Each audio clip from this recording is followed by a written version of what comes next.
Alors, le mot salaf dans la langue arabe veut dire, on va voir, parce que les gens aujourd'hui parlent mal du manhaj salafi, les gens parlent mal de ce qu'il est. Pourquoi? Parce que les gens n'ont pas bien compris. Alors, quand on dit salaf, le mot salaf dans la langue arabe, ça veut dire prédécesseur ou antécédent. Jade, celui qui t'a précédé. Ça, c'est le mot salaf dans la langue arabe. Quand tu dis salaf, quand un arabe écoute salaf, il comprend de là quoi? Prédécesseur, antécédent, ce qui t'a précédé, etc. Donc, tout celui qui t'a précédé dans la langue arabe, on dit salaf.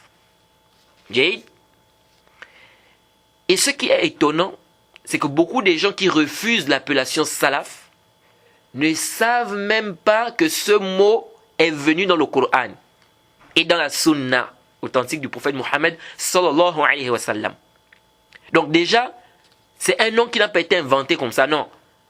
C'est un nom qui existe déjà dans la langue arabe et il est dans le Coran et dans la Sunna authentique du prophète Mohammed sallallahu alayhi wa sallam. Le mot salaf. Arju an tantabihu. Je demande votre attention ici. Allah dit dans la sourate 43 au verset 56. Jade. Donc pour dire déjà que le mot salaf là qu'on utilise, ça existe bel et bien. Non seulement dans la langue arabe, dans le Coran également, dans la Sunna authentique. Sourate 43 verset 56. Allah dit فَجَعَلْنَاهُمْ سَلَفًا وَمَثَلًا لِلْآخِرِينَ. فَجَعَلْنَاهُمْ سَلَفًا. Le mot salaf est venu ici. Allah dit nous fîmes d'eux un antécédent, c'est-à-dire un prédécesseur, etc. Et un exemple, c'est-à-dire une leçon, pour la postérité. Nous fîmes d'eux un antécédent, salaf.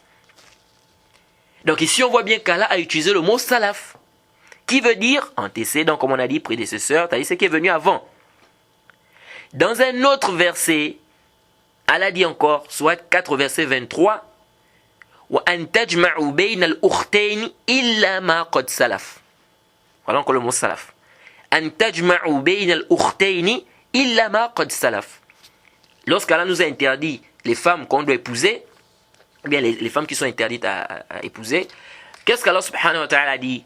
Il dit, il est interdit de mélanger entre deux sœurs, exception pour le passé, ou exception faite pour le passé. Alors qu'on utilise le terme illa ma qad salaf. Salaf est encore venu ici. Donc salaf ici, elle a utilisé ça, dit exception pour le passé. Donc ici le mot salaf, comme on a dit, ça renferme quoi? Ça renferme ce qui est antérieur, postérieur, c'est-à-dire c'est passé déjà. Ça on dit salaf. Donc on voit bien ici le terme salaf, il est utilisé pour parler du passé. Et donc quand on dit les salaf dans la langue arabe, c'est-à-dire, dans la langue arabe, je dis bien, c'est-à-dire que celui qui nous a dévancés,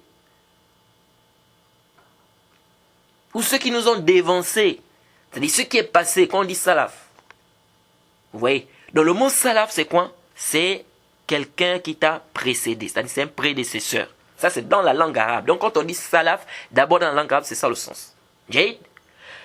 Et dans le Sahihain, dans la sunna du prophète, le mot salaf également est venu. Dans le Sahihain, le hadith de Aïcha radiallahu anha, أن النبي صلى الله عليه وسلم قال وإني لا أرى الأجل إلا قد اقترب واتق الله واصبري فإنه نعم السلف أنا لك فإنه نعم السلف أنا لك. Le prophète a utilisé encore salaf ici.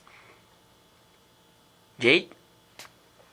Ici le prophète dit et le prophète Mohammed dit à Fatima, lorsqu'il était prêt à mourir, il dit, je vois que le terme est proche, c'est-à-dire la mort. Et il lui dit, crains Allah, patiente, car je suis pour toi un bon prédécesseur ou dévancier. Salaf, je suis pour toi un bon prédécesseur ou dévancier. Salaf. C'est bien le mot salaf est venu ici. C'est pourquoi l'imam al-Nawawi, lorsqu'il a expliqué ce hadith, il a dit que le mot salaf ici, c'est-à-dire un dévancier, bien un prédécesseur. Est-ce que vous voyez? C'est-à-dire que le prophète va mourir avant Fatima. Donc ça, c'est le mot salaf. Alors, quand on voit bien que le mot salaf est bel et bien venu dans le Coran, dans la sunna authentique, et c'est pourquoi même Ibn Manzour, hein, celui qui a dans son livre Lisan al-Arab, qu'est-ce qu'il te dit, hein, au tome 9 à la page 159, Lisan al-Arab, il te dit quoi? Il dit wassalafu aidon man taqaddamaka min abaika wa zawi qarabatik الذين الذي هو فوقك في السن والفضل ولهذا سمي الصدر الأول من التابعين السلف الصالح. Ça c'est ce qu'il dit Ibn Manzour, Lisan al-Arab. Il dit, et les salaf aussi, c'est celui qui t'a dévancé parmi tes parents, par exemple, ou ceux qui sont proches de toi, hein, celui-là qui est au-dessus de toi, dans l'âge ou dans les mérites. Il dit, c'est pourquoi on a appelé le premier, comment dirais-je, la première époque des tabi'in, salaf salih. J'ai salaf salih, c'est-à-dire les pieux prédécesseurs. Les pieux prédécesseurs. On a parlé du mot salaf dans la langue arabe. Alors, dans la terminologie islamique, c'est qui les salafs? C'est-à-dire dans le jargon islamique ou dans la terminologie islamique. Arju an tantabihu. Et là, je demande votre attention. Allah dit dans le Coran, dans la sourate 9 au verset 100, والسابقون الأولون من المهاجرين والأنصار والذين اتبعوهم بإحسان رضي الله عنهم ورضوا عنه وأعد لهم جنات تجري تحتها الأنهار خالدين فيها أبدا ذلك الفوز العظيم. Allah dit dans la sourate 9 verset 100, les tout premiers croyants parmi les immigrés et les auxiliaires et ceux qui les ont suivis dans un bon, de manière convenable, Allah les agrée et il l'agrée.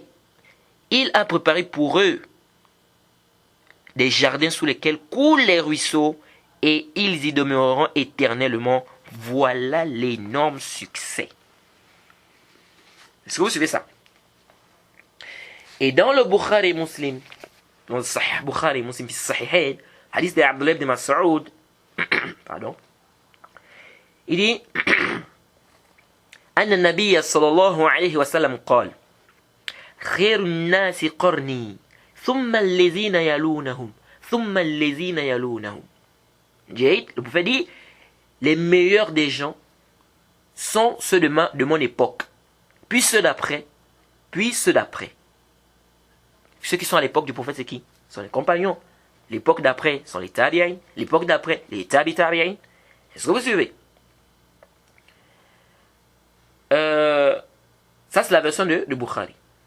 Et d'après Aïcha, cette fois-ci dans le Muslim, cette fois-ci dans le Muslim, elle dit qu'un homme a demandé au prophète Mohammed sallallahu alayhi wa sallam qui sont les meilleurs gens. Et le prophète de dire Al-Qarn allazi ana fihi, c'est dans Muslim, Al-Qarn allazi ana fihi, thumma thani, thumma thalith.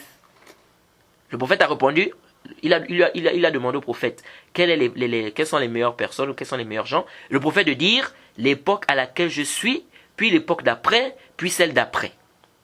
Ces hadiths-là sont plus que clairs. Et le verset également. Tous ces hadiths et le verset, c'est clair que les compagnons sont les meilleurs de cette communauté après le prophète Mohammed sallallahu alayhi wa sallam.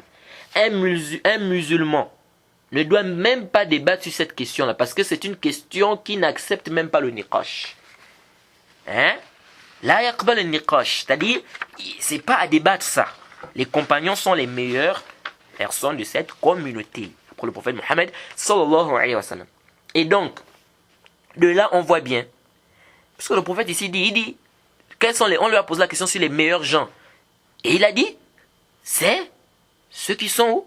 Ceux qui sont à mon époque. Donc c'est plus que clair. Et donc de là on voit qu'il n'y a aucun doute que déjà ils sont nos salafs. Car ils nous ont précédés. Ça c'est même pas un débat. C'est-à-dire, celui qui veut débattre sur ça, c'est qu'il a des problèmes. Déjà ici, on voit clairement que les compagnons sont nos salafs. Les tabi'in sont nos salafs. Pourquoi? Parce qu'on a défini qu'est-ce que ça veut dire salaf. Et on comprend qu'ils sont passés avant nous, ils ont dévancé. Donc c'est plus que clair que ce sont nos salafs. Jade, ce sont nos salafs en ce qui concerne les mérites, en ce qui concerne même la science, en ce qui concerne même la foi. Vous voyez? Donc si on a compris tout ça, on voit clairement que les salaf, as-salih, ce sont les compagnons, les tabi'in, donc les élèves des compagnons, et ceux qui les ont suivis de manière convenable jusqu'au jour de la rétribution. Donc quand on dit les salaf salih, ce sont les compagnons, les élèves des compagnons, et ceux qui les ont suivis de manière convenable jusqu'au jour de la résurrection. Et ici, attention, intabi. Pourquoi on dit salaf salih? Pourquoi on ajoute ça salih, les pieux prédécesseurs?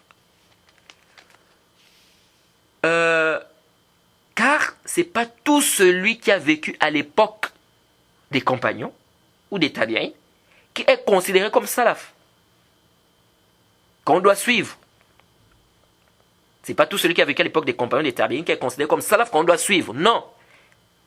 Sinon les Qadariya, ils ont fait leur apparition à l'époque d'un groupe de compagnons. Les Khawarij, ils étaient présents au temps d'Ali.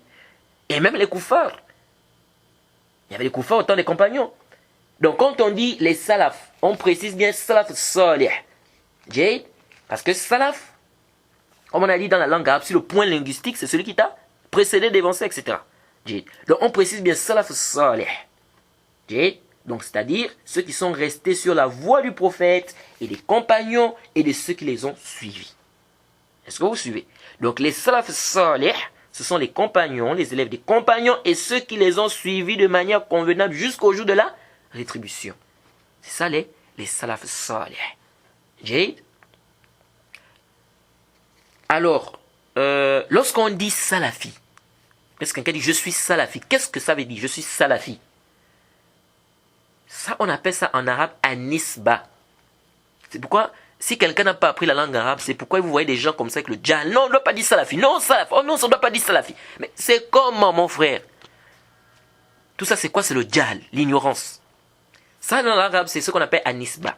C'est-à-dire, c'est une sorte de, comment on peut dire, affiliation, ou bien c'est une sorte d'attribution. Le salafi, c'est celui qui s'affilie au salaf. Dans quel sens? Dans le sens où il va comprendre le Coran et la Sunna à la compréhension des salafs. Donc comme eux, ils ont compris. C'est ça le salafi. Quand tu dis je suis salafi, c'est celui qui comprend le Coran et la Sunna à la compréhension des pieux prédécesseurs. Donc comme les salafs ont compris, si on a déjà compris c'est qui les salafs, donc lui comprend ça, le Coran et la Sunna, comme les salafs ont compris. Et donc celui qui refuse de comprendre le Coran et la Sunna à la compréhension des pieux prédécesseurs, nous disons que ce n'est pas un salafi. Même s'il prétend comprendre le Coran et la Sunna à la compréhension des pieux prédécesseurs. Car sa pratique démontre le contraire. Quelqu'un qui dit, il comprend le Coran et la Sunna à la compréhension des pieux prédécesseurs. Ouais, des gens comme ça. Non, je comprends, on doit comprendre le Coran à la compréhension des pieux prédécesseurs. Mais quand on arrive à la pratique, c'est pas ce qu'il fait. On dit non, tu n'es pas salafi. Toi, tu dis ça juste à la bouche, mais tu ne comprends pas le Coran et la Sunna à la compréhension des pieux prédécesseurs. Parce qu'on va dire, ok, les salafs ont compris telle ou telle chose de telle manière. Ils ne faisaient pas telle ou telle chose. Lui, il laisse ces compréhensions-là, cette manière de faire, pour prendre des compréhensions des gens des sectes de l'innovation. De manière claire. Il prend la façon de faire des gens de l'innovation. Il prend... c'est-à-dire qu'il prend leur compréhension à eux. C'est-à-dire qu'il laisse la compréhension des salafs pour aller prendre la compréhension de qui? Des innovateurs. Il marche avec des gens de l'innovation. Il défend les gens de l'innovation. Ici on dit non, ça c'est pas un salafi. Ça c'est pas un salafi. Car c'est pas la voix des salafs. Ça c'est pas la voix des salafs. Même s'il crie tous les jours sur son mimbar, je suis les salafs, je suis les salafs. On dit non, yaki. On dit non, parce que ici tu es tout à fait... Tu dis que tu suis les salafs, mais comment tu fais tout ce qui est contraire aux salafs? Tu ne comprends pas le Coran. On te amène la compréhension des salafs, tu refuses ça. Tu ne peux pas prendre la compréhension des gens des sectes. Tu défends les gens des sectes. Tu marches avec les gens des sectes. Tu fais des éloges des gens des sectes. Mais c'est quel genre des salafs que tu suis alors? Les salafs ne faisaient pas ce que toi tu es en train de faire là. Vous voyez? Donc il faut faire très attention les frères. Donc c'est pas tout le monde qui dit, oh non, comprendre. Les gens vont vous dire ça. Beaucoup de gens. On comprend, oui, effectivement, on doit comprendre le Coran et la Sunna, la compréhension des salafs, donc des pieux prédécesseurs, salaf salih. Jade. Mais quand on vient maintenant au niveau du tatsbiq, on remarque que c'est du tout un contraire. Qu'il est plutôt en train de faire quoi? de suivre le manhaj des hizbiyin, de suivre le manhaj des gens des sectes, etc. Et donc, si on a compris ça, que le salafi, c'est celui qui comprend le Coran et la sunna à la compréhension des pieux prédécesseurs, c'est donc quoi la salafiyya? C'est donc quoi la salafiyya? Les gens pensent que c'est une secte. Les gens pensent que c'est un groupe de personnes. Non! La salafiyya, c'est un manhaj, les fahmi din. Et c'est ça la vraie voie. La salafiyya, c'est la voie pour comprendre la religion. C'est la vraie voie pour comprendre la religion. C'est ça, la salafiyya, c'est ça. C'est-à-dire, c'est la voie pour comprendre le din. Quelle est cette voie? La voie des compagnons, des élèves des compagnons et de ceux qui les ont suivis jusqu'au jour de la rétribution. C'est ça la vraie voie. Donc c'est ça la salafiyya. La salafiyya, c'est pas un groupe de personnes qui sont là. On dit non, c'est ça la salafiyya. Non, la salafiyya, c'est un manhaj, les femmes din. C'est ça la salafiyya. Donc quand on dit salafiyya, c'est pas restreint au Gabon. Ou quand on dit salafiyya, c'est pas restreint en Chine. Non, la salafiyya, c'est quoi? C'est une méthodologie. C'est la voie pour comprendre le din. Et quelle est cette voie, on a dit? C'est la voie des compagnons, des élèves des compagnons, de ceux qui les ont suivis jusqu'au jour de la rétribution. Ça, c'est ça la salafiyya. Lorsque vous voyez des gens qui empruntent des voies que les salafs n'ont pas empruntées, ils prennent une autre voie que la voie des salafs, sachez quoi? Qu'il est en train de s'égarer. Sachez qu'il est en train de s'égarer. Et lorsque quelqu'un dit non, il n'est pas salafi, il refuse, il dit je ne suis pas salafi, ou refuse de suivre les salafis, et voilà donc quelqu'un qui est en train de s'égarer. Car le salafi, c'est celui qui comprend le Coran et la sunna à la compréhension des pieux prédécesseurs. Et aujourd'hui, vous voyez beaucoup qui disent je ne suis pas salafi, mais je comprends le Coran et la sunna à la compréhension des pieux prédécesseurs. C'est faux ça. C'est faux. Ne vous laissez pas tromper.